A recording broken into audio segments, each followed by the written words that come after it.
What's up guys, and welcome back to another episode of the PS5 Career Mode. This is episode number 21.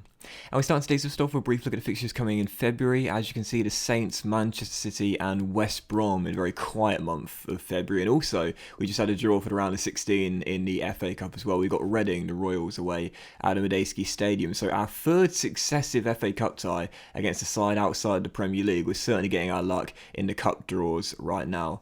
And also a brief look at the Premier League table as we enter February as well. Spurs and Manchester United neck and neck at the top of the table, only separated by goals scored with Man City in third and Liverpool in fourth. We, though, on the back of 4 straight defeats, have now dropped to 16th place and only 2 points clear of West Ham in 18th place as well. Watford, I have to say, they got to get a move on, otherwise they're certainly going down with the wooden spoon. But for us, 4 consecutive defeats and also no goals in our last 4 games as well. We're heading into the first game of today's episode away on the South Coast against Southampton, where we just sold Lyndon Dykes to on transfer deadline day. We'd also see the debut of this man as well. I say debut. You could really call it a second or perhaps third debut, if you will. Yes, Adel Taarabt back at Queen's Park Rangers after we bought him back from Benfica for £4.5 million on deadline day. I've been bemoaning the lack of creativity in recent weeks. No goals in our last 4 games, and just 8 minutes into the match, he showed his class and showed exactly why we brought him back. Taarabt with a lovely free ball to Brian Brobby, runs through 1-on-1, drills it into the bottom corner and gives us the opening goal of the game very early. I must say, I thought this was offside though. When Brobby was running through 1-on-1, I was expecting the flag to go up any moment, but it never did, so he must have timed his run absolutely perfectly as Taarabt plays him through, and 8 minutes into the game, Adel Taarabt has an assist back with Queen's Park Rangers. I'm telling you, man, streets won't forget Adel Taarabt. And so in the first half, I'm just going to be totally honest here, guys, I was just playing for Taarabt and looking for him at every single opportunity. Taarabt is one of those sort of players who he just plays with joy and, you know, a smile on his face, and plays with so much flair and so much creativity. And so, yeah, in the first half, it was just all Adel Taarabt for me. Every single time I got on the ball, I thought, right, feed them rocking the ball and watch him go to work. He was at high even in the first half, and in the second half as well, 20 minutes after the restart, was Brobby the goal scorer. Rolls Bakery down left hand side, dinks onto the back stick. There's Taarabt, and he puts it just wide of the post. I swear, when he went up for the acrobatic kick, I thought he'd scored. Fires it just wide, miscues it off the right boot there, as we still led by a goal to nil. But yeah, Taarabt was at the heart of everything in this game, as you would expect. But from the resulting goal kick, well, you know, I talked about how we've had some good luck moments this season and some bad luck moments this season.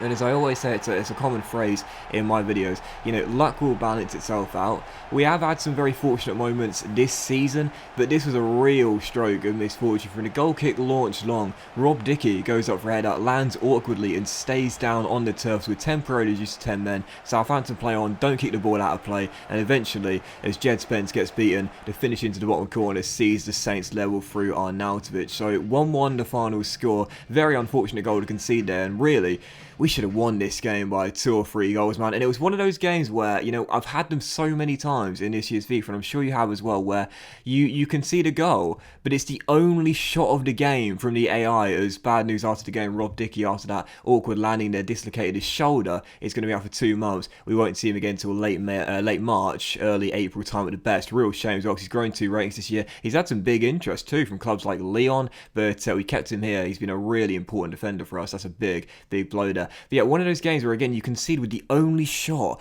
on your goal, and they're so frustrated. I don't know whether it's just me, but it does seem like your goalkeeper is far weaker than the opposition's. Perhaps the opposition AI's finishers are just, you know, more clinical. I'm not entirely sure. It does feel quite often that I drop points in a game where I've conceded with like the only shot on target in the entire match. But still, for the following game after that draw there against Southampton, we take on Manchester City at home. This was a goalless draw, though, and ironically, Liam Kelly made a decent save early on into the game there, redeeming himself. Well, not really redeeming himself, but guys, this is a shocking game. Absolutely awful. I've had some tough games in this year's FIFA. That was one of them. But you know what? I'll certainly take a goalless draw there against one of the strongest sides in England. 0-0 there against Man City. So back-to-back games without a defeat, but no wins in our last 6 Premier League games. As you can see by the league table as well, we have now risen to 14th place, but we're still only 3 points now clear of Bournemouth in 18th 19th place with 11 games to go. And heading in to the third game of today's episode here, I actually saw that Man City came to us regarding a Mecha and said he needs to play more. And I was like, lads, he was ineligible to play against you because of hashtag realism for that game there. We will take on West Brom away at the Hawthorns. Right now sat in 19th place, just 18 points on the board. I believe they're 9 points behind us in the table heading into this game. And the fact of the matter is the Baggies heading into this one did not need a draw. They needed all 3 points. And that's why 5 minutes in, they started off with a sense of urgency, needing a win. Us out of form right now, no wins in our last 6 games. And Myron Bawado, I've talked about this guy so often before. He is fantastic in this year's career mode, and he scores the opening goal very early on as the Baggies take the lead. So with us out of form right now, really struggling. The Baggies needing a win, and perhaps come the end of this game, we could have been back in the relegation zone had the results not gone our way. We were in trouble and needed a response. Right before the break, I say Samuel fired wide as we were still trailing by a goal to nil, and 7 minutes after the restart again, well, we played well, looking for the leveller. A lovely little 1-2 between Bell and Ozcan, and sorry, Bull, not Bell, Bull and Ozcan, and Charles Bull finds us our leveller and gives us the equalising goal 8 minutes after the restart. He's come big in big games before, and in this one where we needed someone to step up out there and find us a levelling goal, it was Bull. And I love this as well. Look at the direct run of Bull. I know you guys make fun of me for saying it, but it's true. The way he just storms through the middle of the park, despite being at the moment an inside forward on the left hand side. I love it, I really do. And I must say, in the future, I do see him transitioning to play as an attacking midfielder. So QPR back on level terms there. It was a really end-to-end game. Both teams felt they needed the win and not just a draw, with us horrendously out of form and West Brom several points behind right now outside of the safety spots. And in stoppage time, oh yes, basically the final kick of the game, he's done it once again. Ball through to the ball, and the awareness of the kid sweats it across the face of the goal, and who's there to turn in from 6 yards out? Chris Willock. Willock comes off the bench to score his first goal in the Premier League and win us it right at the death in front of the Charlie fans. And again, I've said this before, but those moments right there are where it's really cool that the next-gen consoles have those kind of enthusiastic, more passionate celebrations like that, because those look really cool in a game like this with both teams horrendously out of form as well. So much at stake, survival at stake for both teams in this game. That's when it looks really cool. Bonus points for it being at the away end as well. So final score, West Brom 1, QPR 2. We finally end our winless streak after 6 games, come through the big 3 points, and the hero, the kid, Charles Bull, with the goal and the assist in the final seconds of stoppage time. Absolutely amazing. And you know, honestly, man, I'm saying this right now, the kid's direct runs, and I know you make fun of me, or it's true, the way he just storms into the box like that with so much urgency and, you know, so much assertiveness as well. It's fantastic. So yeah, 2 on the final score there. We finally end our winless run. We're in 14th place, you can see now, entering March, but we are now 6 points clear of Bournemouth with 10 games to go. Huge defeat for West Brom. That now leaves them 5 points away from safety, but for us, huge victory in our pursuit of survival. So look at our fixtures for March. As you can see, starting off with the FA Cup last 16 trip to the Medeski Stadium, and also we had a scouting update and an academy update as well. You know, I said it very early when Charles Bull became professional at this club. He might be the very best youth prospect we get, and by quite some distance as well. You know, I did believe we'd have at least 1 or 2 by now that were in our team and still got some game time, but to be honest, I mean, I hate to say it, but you know, I've been really disappointed by what I've seen so far from the players coming out of the academy. There are a couple of players in here that look pretty decent. Dexter Woolley has poor overall, but very good potential. Jude Fry, I think, with a 5-star skill moves, is the one I'm most excited about as well. And there is a goalkeeper there, Heath, Jude Heath, I think it is as well, that could be pretty decent in the future as well. But for the moment, I must say it's been quite disappointing. You know, at the start of the series I said, oh, the youth academy, you know, the youth players in my series are so important, and we have so many of them that become stars. At the moment, you know, there's only really one player that I can point to, and that is, of course, the Bull. We've got a couple of other players in our team right now, but they're yet to really feature for us. Tomlinson, Mitchell, you know, at the moment, they've barely played, because the only one that shows real potential, and I mean real potential, is, of course, Charles Bull. But still, for the fourth game of today's episode here, away at the Medeski against the Royals here, the Championship side, taking on Reading and a chance to progress to quarterfinals of the FA Cup. We've had real good fortune in the Cups. I said it earlier, we've constantly been drawn against teams that are outside the Premier League. So certainly felt confident heading into this game here. But it is worth pointing out, last year, this was probably the game of the season in the Championship. We drew 3-3 against Reading. We took the lead, then we conceded 3, and then we battled back from 3-1 down to claim a point here away from home. And taking on Reading with Baker and Richards returning to their former ground as well. We also saw Tom Carroll's on the bench for Reading in this game. We go 2 goals up very early on into this game as well. Lucas and Mecha,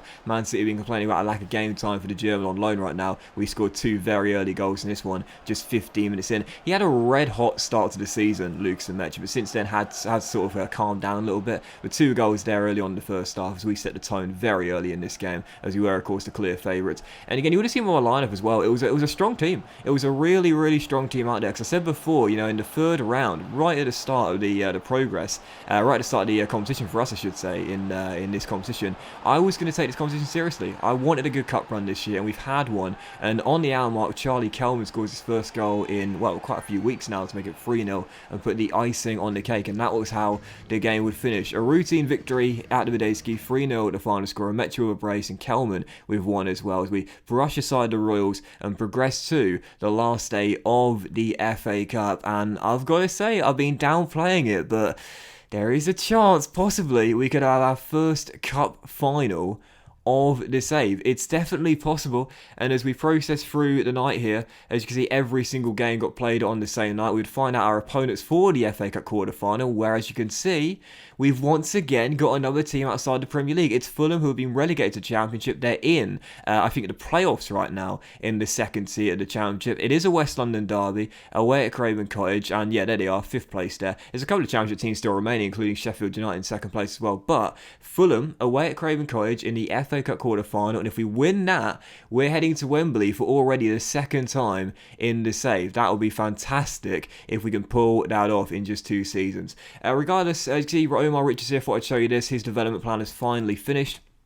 He's grown 3 ratings and is now 81 overall. His growth since the start of the series has been absolutely phenomenal. And you know, a lot of you guys have been asking me about the training and how much I've been using the feature in this year's career mode. I will be honest, I've been using it very lightly, and there's a big reason as to why that is. I do feel like, and I've talked about this a few times in my videos this year, I do feel like development plans are a bit too OP, and what we're trying to do in this save is keep sort of like the timeline of progression relatively realistic.